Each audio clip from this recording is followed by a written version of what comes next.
पीछा भी किया, लेकिन शातिर चुप।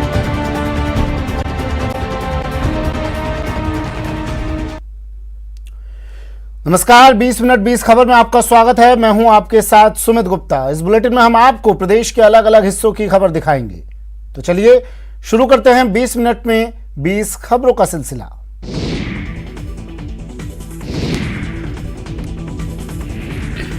तैयारियां तेज कर दी हैं। इसी कड़ी में नगर निगम हेरिटेज की ओर से 30 नए हूपर अलग अलग वार्डों के लिए रवाना किए गए। पीएचईडी मंत्री महेश जोशी ने नगर निगम हेरिटेज के इन नए हूपर को हरी झंडी दिखाकर रवाना किया। इस दौरान महापौर मुनेश गुर्जर भी मौजूद रहीं। आपको बता दें, नगर निगम हेरिटेज में बीवीजी को बाहर का रास्ता दिखाए जाने के बाद नगर निगम प्रशासन ने खुद कचरा कलेक्शन का काम संभाल लिया है और हवा महल जोन के वार्डों में घर घर कचरा कलेक्शन के लिए 30 नए हूपरों को लगाया है। इसके बाद अब सभी जोन में टेंडर होने के बाद 310 नए हूपर 100 वार्डों में कचरा कलेक्शन का काम शुरू करेंगे। इस बात के लिए कटिबद्ध है कि हम जयपुर में हेरिटेज में सफाई व्यवस्था को चुस्त दुरुस्त रखें और जनता की अपेक्षाओं पर खरा उतरें। हमने सिर्फ इसे हूपर्स को किराए पे लिया है। दोनों प्रक्रियाओं में बहुत फर्क है। हम कोई कचरा कितना भी वेइंग करे उससे हमें कोई लेना देना नहीं है। इसमें हमने हूपर्स को किराया लिया है। उसका ये 40 किलोमीटर एक हूपर चलेगा, उसके हिसाब से इसमें पैसे दिए जाएंगे। किसानों के लिए मुख्यमंत्री किसान मित्र ऊर्जा योजना वरदान साबित हो रही है। मुख्यमंत्री अशोक गहलोत ने जिस मुख्यमंत्री किसान मित्र ऊर्जा योजना की घोषणा बजट में की थी, उस योजना की वजह से किसानों को सिंचाई के लिए बिजली बिल में अब 1000 रुपए प्रति माह अधिकतम और सालाना 12,000 रुपए तक का अनुदान मिल रहा है। इस योजना से पोखरण विधानसभा क्षेत्र के किसानों को बड़ी राहत मिली है। वहीं डिस्कॉम का बकाया राजस्व भी जल्दी आने लग गया है। आपको बता दें, मार्च महीने के अंत तक पोखरण डिस्कॉम को बकाया राजस्व वसूली के लिए विभाग की ओर से 270 करोड़ का टारगेट दिया गया है। इससे पहले फरवरी में विभाग की विजिलेंस टीम और अधिकारियों ने 240 करोड़ रुपए का बकाया राजस्व वसूल किया था। अब नई योजना के आने से अधिकारियों को लगने लगा है कि वो अपना टारगेट पूरा कर लेंगे। 11 करोड़ का शॉर्टफॉल और जो हमारा मार्च का असेसमेंट, ये मिलाकर के जो 30 करोड़ रुपए के लगभग बनता है, उसके लिए मेरा डिवीजन का पूरा स्टाफ बहुत अच्छी मेहनत कर रहा है। कोविड संक्रमण के दौरान लॉकडाउन से बेरोजगार हुए युवाओं को आर्थिक रूप से सशक्त करने के लिए प्रदेश सरकार की ओर से चलाई जा रही इंदिरा आय हैं, उसमें से महज 5% लोगों को ही कर्ज मिल पाया है। इंदिरा गांधी शहरी क्रेडिट कार्ड योजना के तहत कोरोना काल में बेरोजगार हुए लोगों को 50,000 रुपए तक का कर्ज मुहैया करवाया जाता है, जो ब्याज मुक्त है। लेकिन अभी तक इस योजना का कोई खास फायदा नहीं हुआ है, क्योंकि फरवरी महीने तक पोर्टल के जरिए 2,40,009 आवेदन सरकार को प्राप्त हुए, जिनमें से अब तक 4,566 आवेदकों को ही कर्ज मिला है, जबकि 2,35,443 आवेदन इस योजना में बाकी चल रहे हैं। इस योजना का लाभ लोगों तक पहुंचाने के लिए अब राज्य स्तरीय बैंकर्स समिति और प्रमुख बैंकों के साथ नियमित रूप से बैठक कर इस योजना का लाभ बेरोजगारों तक पहुंचाने की कोशिश हो रही है। जब देश के प्रधानमंत्री किसी को सम्मानित करें और वो सम्मान लेकर अपने घर लौटे, तो फिर ये स्वागत सत्कार लाजमी है। दौसा के शुभम खंडेलवाल का भी घर लौटने पर जोरदार स्वागत किया गया। उनके परिजनों ने उन्हें फूल माला पहनाकर उनका स्वागत किया, मिठाई खिलाकर मुंह मीठा किया। आपको बता दें, दौसा के शिक्षक कॉलोनी में रहने वाले शुभम खंडेलवाल को प्रधानमंत्री नरेंद्र मोदी ने अहमदाबाद में गोल्ड मेडल देकर सम्मानित किया है। शुभम खंडेलवाल ने गुजरात के राष्ट्रीय रक्षा विश्वविद्यालय अहमदाबाद से साइबर सिक्योरिटी विषय में एमटेक किया है और इस वक्त वो अमेरिका की कंट्रोल केस कंपनी में काम कर रहे हैं। शुभम ने एमटेक साइबर सिक्योरिटी में 10 में से 9.93 CPI प्राप्त किए थे और इसी वजह से उन्हें पीएम ने सम्मानित किया। बाकी मेरे परिवार, मेरे पापा मम्मी की मेहनत और लगन और इनकी मानसिक स्टेबिलिटी के थ्रू मैं यहाँ तक पहुँच पाया हूँ। बाकी पूरा परिवार आज मेरे साथ खड़ा है, यही बहुत बड़ी बात है मेरे लिए। उज्जवल भविष्य की भी शुभकामना करता हूँ और अच्छा ऐसा लगता है कि आज मैं समझता हूँ जैसे मैं खुद ही सम्मानित हुआ हूँ। चित्तौड़गढ़ जिला मुख्यालय से महज 20 किलोमीटर दूर बस्सी वन्य जीव अभयारण्य, जिसे बस्सी सेंचुरी के नाम से भी जाना जाता है, इन दिनों वहां पर्यटकों का मेला लगा हुआ है। यहां आने वाले पर्यटक यहां आकर कई तरह के वन्य जीवों का दीदार तो कर ही रहे हैं, लेकिन उन्हें सबसे ज्यादा मजा क्रोकोडाइल सफारी में आ रहा है। खास बात यह है कि क्रोकोडाइल बेस तक जाने के लिए बोट का सहारा ले रहे हैं और इस बोटिंग में उन्हें खूब मजा आ रहा है। यहाँ तो मुझे अभी तो मैंने ये देखा है, ये इसमें बहुत मजा आया। इवन बोटिंग बहुत अच्छी लगी और बहुत एंजॉय किया। ये कि second time third time always यहाँ हर गर्मियों में आने की इच्छा है। इससे पहले हम मोरबी में गिर वन में गए थे, लेकिन वहाँ पे भी इतना अच्छा नहीं लगा जितना अच्छा फीलिंग यहाँ पे है। और नाव में जो बैठने की सेफ्टी है वो भी बहुत बढ़िया है। बस्सी सेंचुरी में नौकायन शुरू होने के बाद से पर्यटकों की संख्या लगातार बढ़ रही है। ऐसे में क्षेत्रीय वन अधिकारियों का कहना है कि पर्यटकों के लिए यहाँ ज्यादा से ज्यादा सुविधाएं विकसित की जा रही हैं, ताकि उन्हें गर्मी की छुट्टियों में यहाँ आने पर किसी तरह की असुविधा न हो। काफी टूरिस्ट अभी काफी संख्या में टूरिस्ट आ रहा है और बोटिंग का ट्रैक के साथ साथ बोटिंग का भी आनंद ले रहा है। कोटा के रामगंज मंडी के माधोपुर कॉलोनी में डबल मर्डर केस में बवाल बढ़ता ही जा रहा है।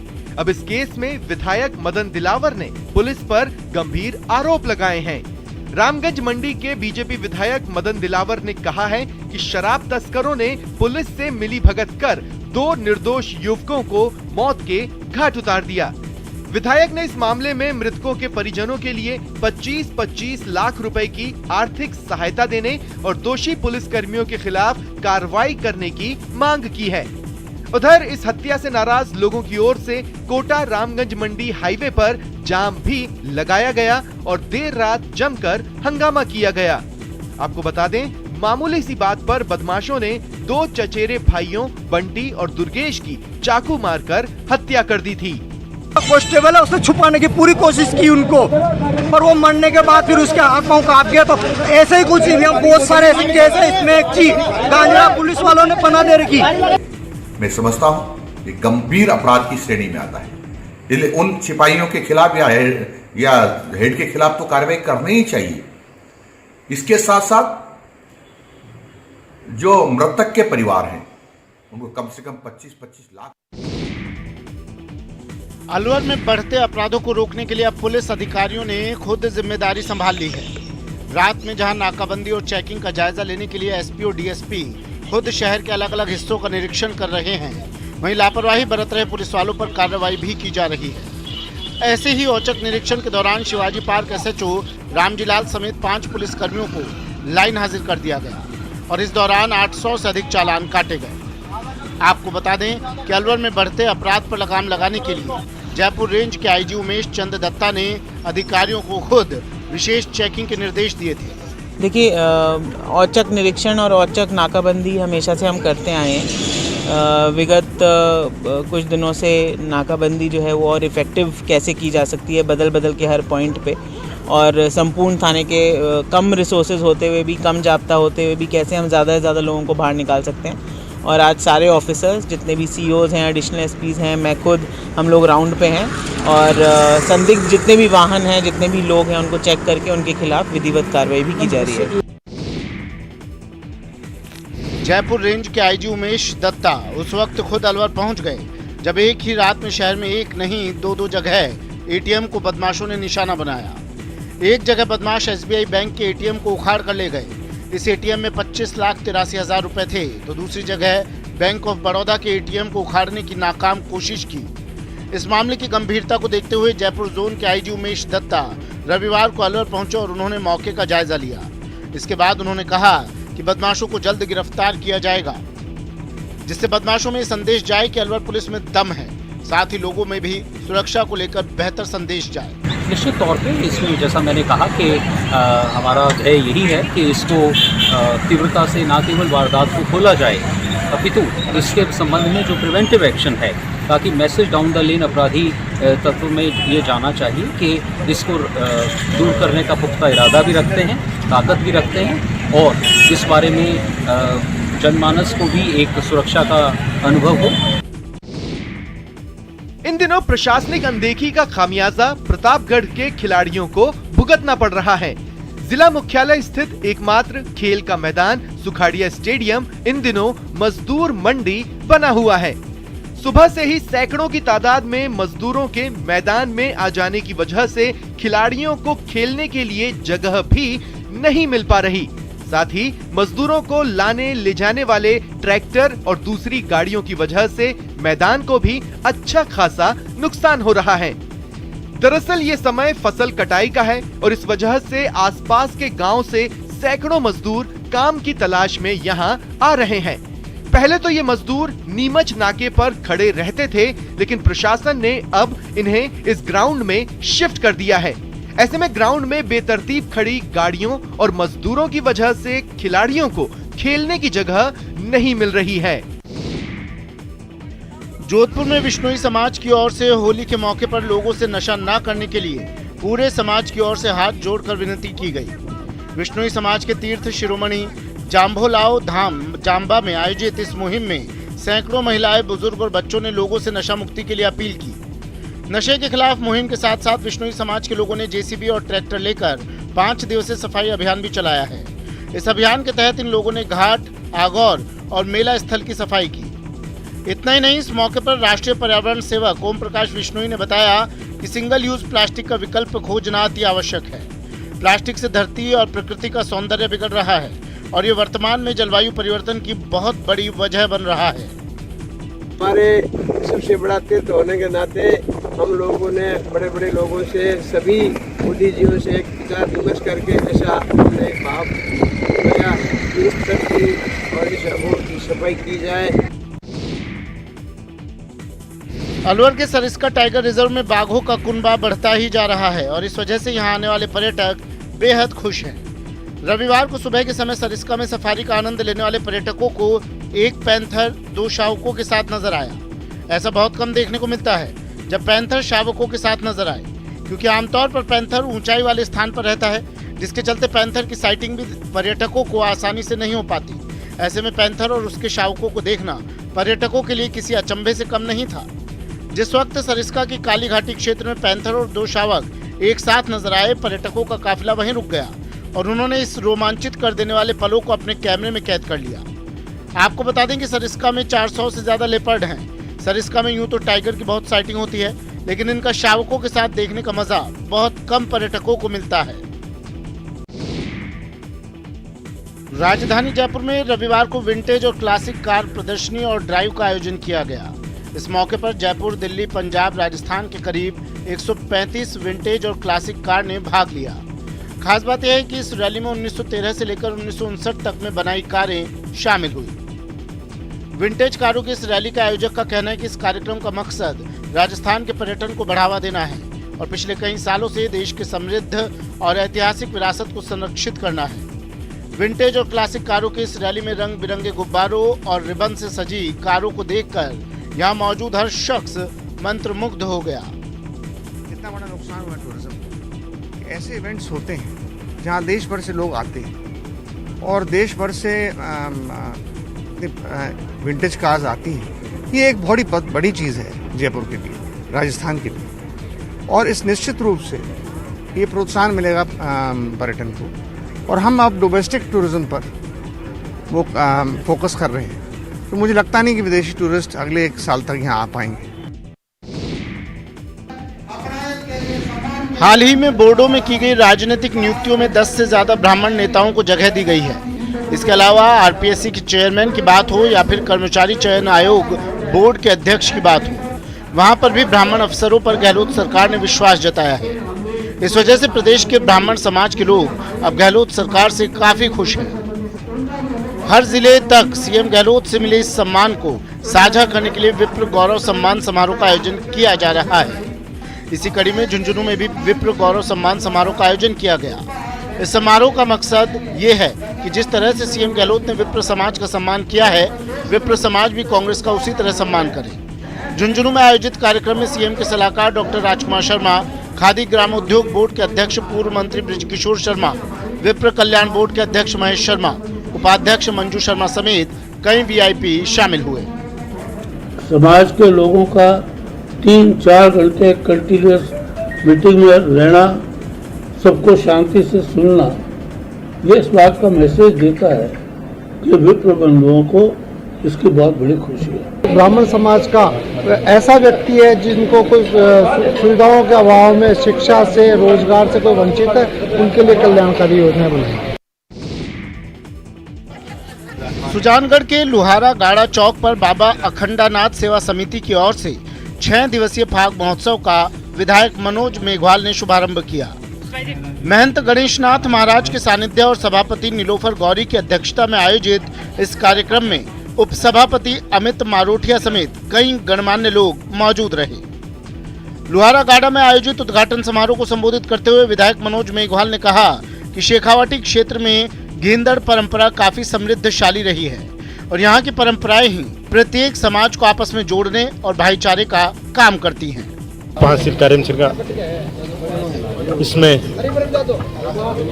हम लोगों को आज आमंत्रित किया गया और साथ ही राजल सर की जो पार्टी है उसको यहाँ आमंत्रित करके और जो शहर के लोग हैं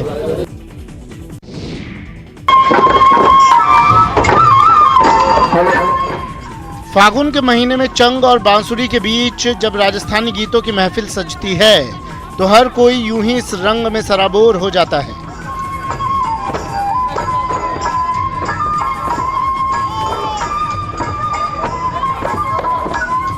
बांसुरी की धुन और लोकगीतों की इस धुन को सुनकर हर किसी के कदम थिरकने लगते हैं। फागुन में क्या आम क्या खास, सब के सब एक ही रंग में रंगे नजर आते हैं।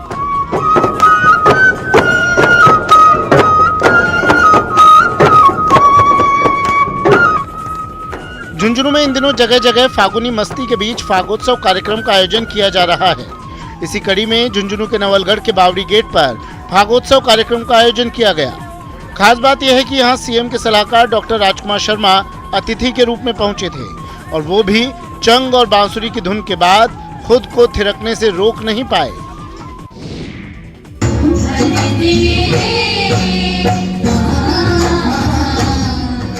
श्रीगंगानगर के लोगों पर भी अब होली का रंग चढ़ने लगा है और भाग गाने वाली चंग पार्टियां यहां भी चंग धमाल कार्यक्रम का आयोजन करने लगी हैं।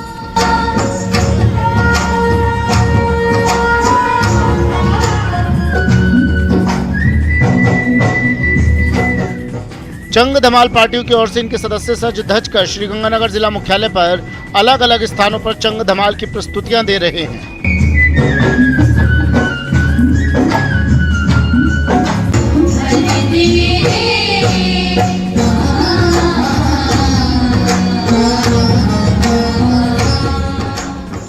खास बात यह है कि चंग धमाल की इन टोलियों को देखने के लिए लोगों की अच्छी खासी भीड़ उमड़ रही है और सब के सब होली के लिए उत्साहित नजर आ रहे हैं। कहावत है कि होली या तो बरसाने की या जैसलमेर के जैसाने की, और जब बात जैसाने की होली की होती है तो हालरा होली का अभिन्न हिस्सा हो जाता है।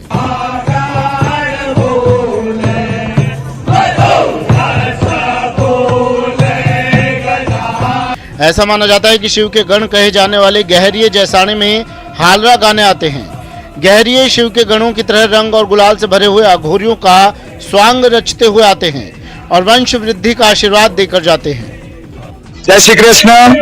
हम यहाँ जैसाण की होली में सरोवर हैं और जैसलमेर की जो होली है उसके बारे में समस्त फाल्गुन कवियों ने भी कहा है, या तो होली बरसाने में होली ठाकुर जी के साथ खेलने की परंपरा है, तो वहीं जैसलमेर में भी होली की शुरुआत नगर आराध्य लक्ष्मीनाथ जी मंदिर से होती है। होलाकाष्ट के साथ ही रसियों की ओर से दुर्ग स्थित लक्ष्मीनाथ जी मंदिर में फाग गायन शुरू हो जाते हैं। वो महाराज उत्साह के यहाँ जाते हैं और सबसे पहले महाराज उत्साह के जो है वंश वृद्धि की, उनकी समृद्धि की और उनके पूर्ण स्वास्थ्य जो है उसके लिए कामना करते हैं।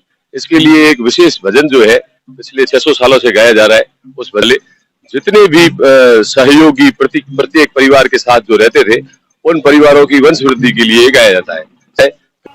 होली पर हालरा गायन सिर्फ फाग का एक अहम हिस्सा भर ही नहीं बल्कि अपनत्व का भी दूसरा नाम है। हालरा को सामाजिक समरसता का प्रतीक भी माना जाता है।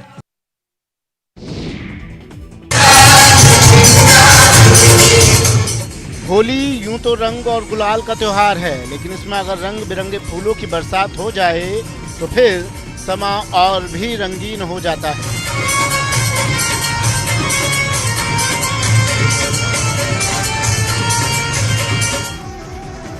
करौली के प्रसिद्ध मदन मोहन मंदिर में भी होलिकोत्सव के दौरान संत योगीराज राम मनोहर तिवारी और उनके परिवार की ओर से 56 भोग और फूलों की होली महोत्सव का आयोजन किया गया।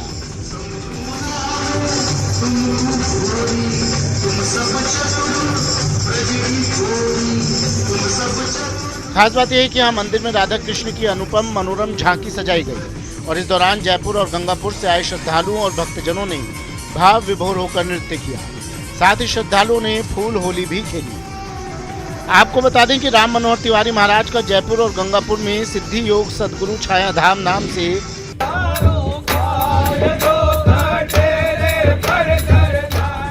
बीकानेर की फिजा में भी होली की मस्ती परवान पर है। शहर के अलग अलग हिस्से में चंग की थाप पर लोकगीतों की स्वर लहरियां घुलने से माहौल में अजब किस्म की मस्ती आ गई है।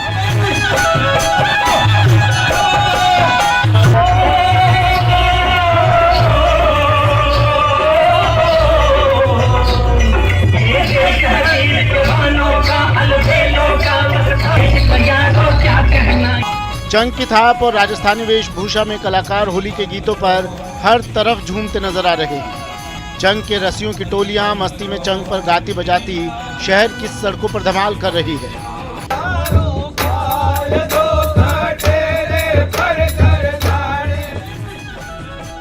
स्वांग धरे युवक लोकगीतों की धुनों पर नाचते गाते हुए मस्ती कर रहे हैं और इन्हें देखने वाले भी इनके साथ इन्हीं की मस्ती में सराबोर हो रहे हैं।